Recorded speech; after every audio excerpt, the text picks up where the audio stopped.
तर खंडणी प्रकरणात अटकेत असलेल्या वाल्मिक कराडवरून राजकीय घमासान सुरू झाल्याचं पाहायला मिळत आहे। वाल्मिक कराडचा खटला हा बीड बाहेर चालवावा अशी मागणी विरोधकांनी केली आहे, तर संजय राऊत यांनी तर थेट सरकारवर निशाणा साधलाय।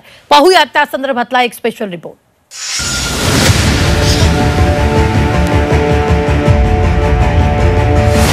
देशमुख खून खटला बीड बाहेर चालवा।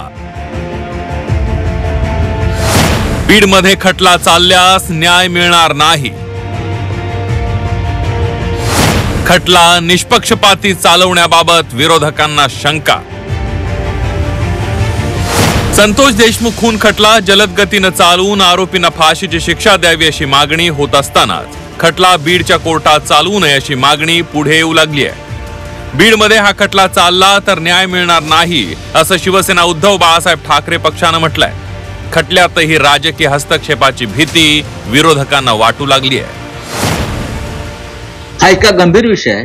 हा खटला बीड जिल्ह्याच्या बाहेरच चालला पाहिजे, पण अर्थात सरकार त्यांचं आहे, गृहमंत्री त्यांचं आहे, त्याच्यामुळे महाराष्ट्रात इतरत्र जरी हा खटला चालला तरी न्याय मिळण्याची शक्यता नाही। तरी मी असं मानतो की प्रकरण न्यायप्रविष्ट आहे।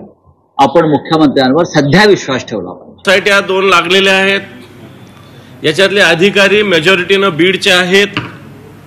केजच्या कोर्टात ज्या केजचं पोलीस स्टेशन यांच्यावर गुन्हा दाखल करायला तयार नव्हतं, जे पोलीस स्टेशन यांच्या इशाऱ्यावर नसतं, वाटतं त्या ठिकाणचे लोक, त्या ठिकाणचे CID, त्या ठिकाणची SIT, जर अधिकाऱ्यांचं नाव मी आज बघितलं, वाचलं सगळं, तर याच्यामध्ये मेजॉरिटीनं लोक बीडचे। माझं याच्यातलं स्पष्ट मत असं आहे की याच्यामध्ये राज्याचा एखादा वरिष्ठ अधिकारी याच्यामध्ये असला पाहिजे, एक स्वतंत्र टीम राज्याची त्याच्यामध्ये असली पाहिजे, आणि हा खटला केजच्या ऐवजी बीड जिल्हा सोडून मग संभाजीनगर असेल, पुणे असेल, नगर असेल, इतरत्र चालवला पाहिजे। या प्रकरणात आक्रमक पाठपुरावा करणारे भाजपचे आमदार सुरेश धस यांनी मात्र खटला बाहेर चालवण्याची गरज नसल्याचं म्हटलंय।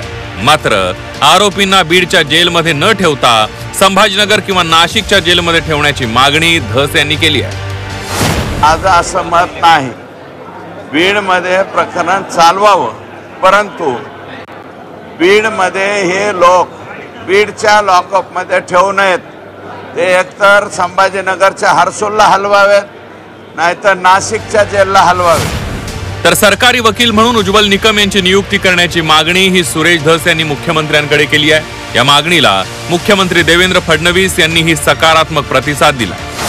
श्री देवेंद्रजी फडणवीस साहेब यांची मी आता भेट घेतलेली आहे आणि संतोष देशमुख यांच्या हत्येप्रकरणी उज्ज्वल निकम साहेब यांची सरकारी वकील म्हणून त्या ठिकाणी नियुक्ती करावी अशा प्रकारची विनंती केली। मी माननीय उज्ज्वल निकमजी यांना फोन करून विनंती केलेली आहे। त्यांनी मला सांगितलं की मला 1-2 दिवस द्या, कारण माझ्याकडे ज्या केसेस आहेत त्या केसेसचा मला एकदा नीट हे करून, आणि या केसला अधिक वेळ द्यावा लागणार आहे, त्यानुसार मी निर्णय घेतो। पण मी त्यांना विनंती केलेली आहे। मला असं वाटतं त्यांनी जर होकार दिला तर निश्चितपणे त्यांची अपॉइंटमेंट आम्ही करू।